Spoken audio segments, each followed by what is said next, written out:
Hello everyone, welcome you all, hope you all are doing great. आज की video में हम एचपी पटवारी का previous year question paper discuss करेंगे। तो पटवारी की नोटिफिकेशन तो आउट हो चुकी है, लेकिन अब हमें अपनी तैयारी स्टार्ट करनी पड़ेगी। हमें नहीं पता एग्ज़ाम कब होगा, लेकिन हमें इस बात से कोई मतलब नहीं है कि कभी भी हो, पर हमें तैयारी तो अभी से स्टार्ट करनी पड़ेगी। तो लास्ट टाइम एग्ज़ाम हुआ था 2019 में, तो आज हम 2019 का क्वेश्चन पेपर डिस्कस करेंगे, जिसमें मैं आपको हिंदी और जनरल नॉलेज जीके का आपको पूरा क्वेश्चन पेपर डिस्कस करूँगी। और हमारे पास एक एक क्वेश्चन दिया जाता है और उसके 4 ऑप्शन दिए जाते हैं, तो ये तो आपको पता ही है। तो हमारे पास आंसर सिर्फ एक होता है और इसके अलावा हमारे पास 3 ऑप्शन और बचते हैं, तो मैं आपको ये तीनों ऑप्शन भी आपको अच्छे से एक्सप्लेन करूँगी। तो फर्स्ट क्वेश्चन है, यह समस्या अत्यंत कठिन है, में अत्यंत क्या है? ठीक है, क्या है संज्ञा, क्रिया, प्रविशेषण, विशेषण। तो संज्ञा किसी व्यक्ति या वस्तु के नाम को कहते हैं। कोई व्यक्ति, वस्तु, स्थान किसी का नाम हो, उसे हम संज्ञा कहते हैं। तो अत्यंत यहाँ पर किसी का नाम तो हमें नहीं लग रहा है, ना ही ये किसी स्थान का नाम है, ना किसी व्यक्ति का नाम है, ना किसी कोई भाव प्रकट हो रहा है यहाँ पर कुछ भी नहीं है। और क्रिया उसे कहते हैं जिससे किसी काम के होने का पता चले कि कोई काम कर रहा है, उसे क्रिया कहते हैं। तो अत्यंत यहाँ पर क्रिया भी नहीं है। प्रविशेषण होता है कि अगर कोई शब्द विशेषण की विशेषता प्रकट करता है, तो उसे हम प्रविशेषण कहते हैं। और अत्यंत, यह समस्या अत्यंत कठिन है, कठिन विशेषण है। और यह कठिन की विशेषता बता रहा है कि जो प्रॉब्लम है वो बहुत ज़्यादा मतलब अत्यंत कठिन है। तो कठिन क्या हो जाएगा? प्रविशेषण। इसका मतलब है फर्स्ट का 1 राइट आंसर है। और विशेषण संज्ञा या सर्वनाम की विशेषता प्रकट करने वाले शब्दों को विशेषण कहते हैं, तो विशेषण भी नहीं है, तो राइट आंसर तो हमारे पास प्रविशेषण है। नेक्स्ट क्वेश्चन है, वेदों की रचना किस भाषा में हुई? लौकिक संस्कृत, वैदिक संस्कृत, पाली या फिर प्राकृत? ठीक है, तो ये तो सिंपल सा क्वेश्चन है, ये तो वैसे ही याद रखना पड़ेगा, कोई लॉजिक वाली बात नहीं है, क्योंकि वेदों की रचना जिस भाषा में हुई थी वो वैदिक संस्कृत थी। य में मिलन है, ग प्लस य, ग प्लस य, ज प्लस य, ज प्लस य। ठीक है, तो राइट आंसर है ज प्लस य। जो हमारे पास य है, ये एक संयुक्त व्यंजन है, ये तो आपको पता होगा कि ये संयुक्त व्यंजन है। और इसके अलावा य के अलावा हमारे पास 3 और संयुक्त व्यंजन है। कौन? क्ष, त्र, श्र। ठीक है, एक तो हमारे पास ज्ञ ऑलरेडी हमारे पास क्वेश्चन में दिया है, तो क्या है? क्ष, त्र, ज्ञ, श्र। ये हमारे पास संयुक्त व्यंजन है, काफ़ी बार एग्जाम में आता है। तो सबसे पहले हम देखेंगे कि क्ष कैसे बनता है। क प्लस श, क्ष। त्र, त प्लस र, त्र। और ज्ञ तो हमारे पास ये ज प्लस य, ज प्लस य, ज्ञ बन गया। और श्र, श प्लस र। तो ये सभी हमारे पास संयुक्त व्यंजन है।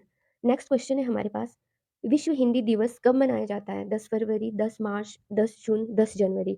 तो राइट आंसर है 10 जनवरी। ये भी बहुत सिंपल सा क्वेश्चन है, ये तो आपको बस लर्न ही करना है कि हिंदी दिवस, विश्व हिंदी दिवस कब मनाया जाता है? 10 जनवरी। नेक्स्ट क्वेश्चन है, देव प्लस आर्य में कौन सी संधि है?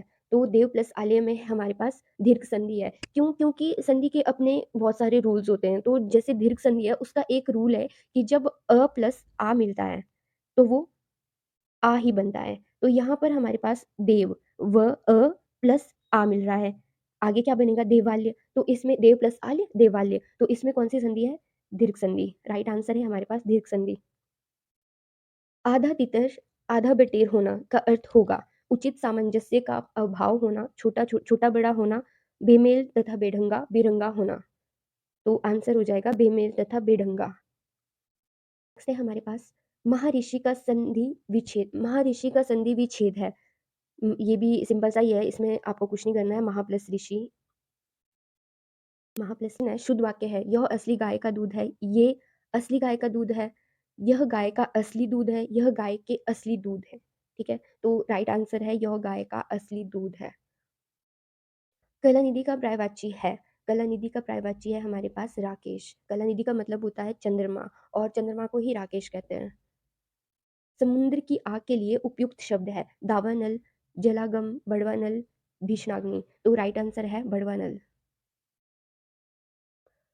धर्मा धर्म समास है, द्विगु समास, तत्पुरुष समास, अव्ययी भाव समास, बहुब्रीहि समास।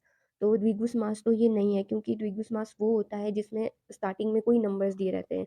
और तत्पुरुष समास तो ये नहीं है, धर्माधर्म, धर्म और अधर्म। अव्ययी भाव समास कुछ ऐसे समास होते हैं जिसमें कुछ उपसर्ग लगती हैं, और वो मैं आपको अच्छे से डिटेल में पढ़ाऊँगी कि ऐसे कौन से उपसर्ग हैं जो अव्ययी भाव समास में लगते हैं। और तत्पुरुष समास में कारक चिन्हों का यूज़ होता है, और बहुब्रीहि समास ऐसे समास होते हैं जो अपने से और अर्थ को प्रकट करते हैं। तो धर्माधर्म ऐसा कोई समास है नहीं कि जो इसमें फिट हो रहा है, क्योंकि ये सारे ऑप्शन इसमें गलत दिए हैं। जो इसका राइट आंसर है वो होगा द्वंद्व समास। द्वंद्व समास राइट आंसर है। ऋजु का विलोमार्थी शब्द है। तो ऋजु होता है ऐसे, मतलब कि सीधा हमने जब हम मैथ्स पढ़ते थे बचपन में, तो हम पढ़ते थे कि ऋजु कोण कितने डिग्री का होता है, 180 डिग्री का। तो 180 डिग्री का कोण बिल्कुल ऐसे सीधा होता था। तो इसका विलोमार्थी मतलब इसका अपोजिट वर्ड क्या होगा?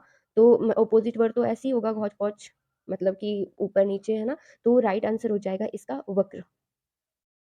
बड़ी चतुर है, मैं बड़ी है। कह रहे हैं कि जो प्रवीण बड़ी चतुर है, इस वाक्य में ये बड़ी वर्ड क्या है? तो ये है निपात। निपात कुछ ऐसे वर्ड्स होते हैं जो हम अपने वाक्य में लगाते हैं, और ये उसमें स्ट्रेस डालते हैं।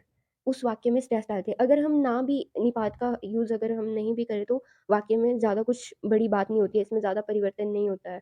तो अगर हम सिंपल यही कह देंगे कि प्रवीण चतुर है, तो भी वाक्य सेम है। लेकिन जब हमने बड़ी यूज़ किया, प्रवीण बड़ी चतुर है, तो उसमें थोड़ा-सा स्ट्रेस पड़ गया है, बातों में थोड़ा-सा, इस वाक्य में थोड़ा-सा स्ट्रेस पड़ गया है कि वो बड़ी चतुर है। और अगर हम इसका यूज़ नहीं भी करेंगे तो भी कोई प्रॉब्लम नहीं है। तो राइट आंसर है इसमें निपात, क्योंकि ये बड़ी वर्ड निपात है। जंगम का विलोम है, जंगम का विलोम हो जाएगा स्थावर। अपनाना क्रिया किससे बनी है? तो अपनाना क्रिया बनी है अपना से, अपना, अपनाना। तो अपना हमारे पास सर्वनाम है, तो इसका मतलब है कि अपनाना क्रिया किससे बनी है? सर्वनाम से। पेड़ से कई आम गिरे में कौन से कारक का प्रयोग किया गया है? ठीक है? करण कारक का, कर्म कारक का, अपादान कारक का और संबंध कारक का। तो राइट आंसर है अपादान कारक, क्योंकि जब भी कहीं पर हमें अलगाव की स्थिति दिखती है, मतलब जब कोई भी चीज़ किसी से अलग हो रही होती है, तो उसमें अपादान कारक होता है। ठीक है? जैसे कि हम वो भी पढ़ते हैं कि कर्ता ने कर्म को करण से संप्रदान के लिए अपादान से अधिकरण में पर, तो अपादान से, है ना? अपादान से आया, और ये से जो होता है वो किसी की अलगाव की। और यहाँ पेड़ से कई आम गिरे, तो पेड़ से आम गिर रहे हैं, तो मतलब यहाँ पर आम पेड़ से नीचे गिरे हैं, तो यहाँ पे अलगाव का मतलब कि यहाँ से वो उससे दूर हो रहा है। तो आंसर हो जाएगा अपादान कारक।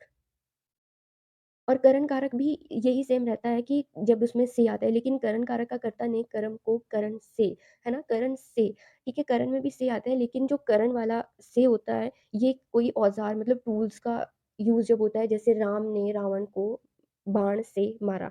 तो जैसे राम ने, तो ये तो हमारे पास कर्ता हो गया, कर्ता ने, राम ने, ठीक है? और राम ने रावण को कर्ता ने कर्म को, ठीक है? जो को है वो राम को, वो कर्म है, ठीक है? कर्ता ने कर्म को, और बाण से, राम ने रावण को बाण से, जब बाण से होगा वो करण कारक होगा, क्योंकि वहाँ पर उसने जो बाण है वो टूल है, हमारे पास उसने कोई औज़ार का यूज़ किया है, तो उससे वो रावण को मार रहा है। तो अगर हमारे पास ऐसा कोई क्वेश्चन आता है जिसमें हमें औज़ार दिखता है, तो वो करण कारक हो जाएगा। और अगर हमें कहीं पर अलगाव की स्थिति दिखती है, जैसे कोई चीज़ किसी से अलग हो रही है, जैसे तो हम उसमें अपदान कारक आंसर लगाएँगे, ठीक है? गीता मन-मन मुस्कुरा रही है, मैं मन-मन क्या है? ठीक है, गीता मुस्कुरा रही है, ये उसकी क्रिया है, और क्रिया की विशेषता प्रकट कौन कर रहा है? मन-मन की वो विशेषता बता रहा है कि वो मुस्कुरा तो रही है, लेकिन वो मन-मन मुस्कुरा रही है। तो राइट आंसर हो जाएगा क्रिया विशेषण, क्योंकि विशेषण तो किसी की विशेषता बताता है, और क्रिया तो वो ऑलरेडी कर रही है, वो मुस्कुरा रही है, कारक तो नहीं होगा। सूचक का समानार्थक शब्द है द्योतक, द्योतक, द्योतक ज्ञापन, तो राइट आंसर हो जाएगा ज्ञापन। तत्सम शब्द कौन-सा है?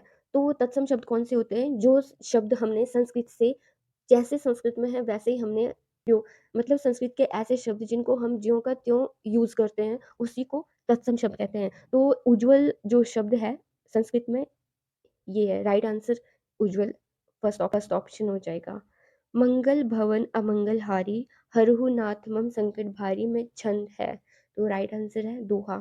पते वाला शब्द है पनघट, बड़प्पन, औपन, सत्यापन। तो प्रत्यय कौन-सा होता है जो किसी शब्द के लास्ट में लगता है, जो किसी मूल शब्द के हम लास्ट में लगाते हैं, उसे हम प्रत्यय कहते हैं। जैसे कि ये भाष है, भाष वर्ड में आ प्रत्यय लगने से बना है भाषा। तो वैसे ही कि पन प्रत्यय वाला शब्द कौन-सा है? पनघट। तो पन हमने देखा था कि प्रत्यय कौन-सा होता है जो लास्ट में लगता है, तो पनघट। तो पन तो स्टार्टिंग में है और स्टार्टिंग वाले शब्दों को क्या कहते हैं? उपसर्ग। बड़प्पन, तो बड़प्पन राइट आंसर है इसका। कठोर के लिए समानार्थक शब्द है, राइट आंसर है पौरुष। कोस-कोस पर पानी बदले, चार कोस पर बानी में किस परिवर्तन का उल्लेख है? राइट आंसर है पानी, स्वाद और बोली के शब्दों का। भाषा से तात्पर्य है भाषण देना, बोलना सीखना, ध्वन्यात्मक शब्दों द्वारा विचार प्रकट करना, इनमें से कोई नहीं। ये तो बहुत ही बेसिक सा क्वेश्चन है। हम भाषा ही तो पढ़ रहे हैं, लैंग्वेज ही तो पढ़ रहे हैं। हिंदी क्या है? लैंग्वेज है। और भाषा क्या है? ध्वन्यात्मक शब्दों द्वारा विचार प्रकट करना ही भाषा। अव्ययी भाव समास का उदाहरण है त्रिनेत्र, राजपुत्र, भरपेट, महाराजा। तो राइट आंसर हो जाएगा हमारे पास भरपेट, क्योंकि भरपेट मैंने आपको बताया था कि अव्ययी भाव समास में कुछ ऐसे हम उपसर्ग लगाते हैं जिससे हमें पहले ही पता चल जाता है कि अव्ययी भाव समास है। त्रिनेत्र में तो ये त्रिनेत्र कौन-सा समास है? ये हमारे पास बहुब्रीहि है, क्योंकि इसमें ये जो त्रिनेत्र है ये शिव जी को, मतलब तीन नेत्र किसके हैं? शिव जी के, है ना? तो ये इससे कोई और अर्थ निकल रहा है। तो ये बहुब्रीहि है, राजपुत्र, राजा का पुत्र, जिसमें कारक लगता है वो तत्पुरुष समास होता है, और महान है जो राजा, ये कर्मधारय समास है। तो राइट आंसर है भरपेट। तो गाइस ये थी आज की वीडियो। अगर आपको वीडियो पसंद आई हो तो आप चैनल सब्सक्राइब कर दें और वीडियो लाइक कर दें। नेक्स्ट वीडियो में मैं आपके लिए जीके सेक्शन लेकर आऊँगी। Thank you.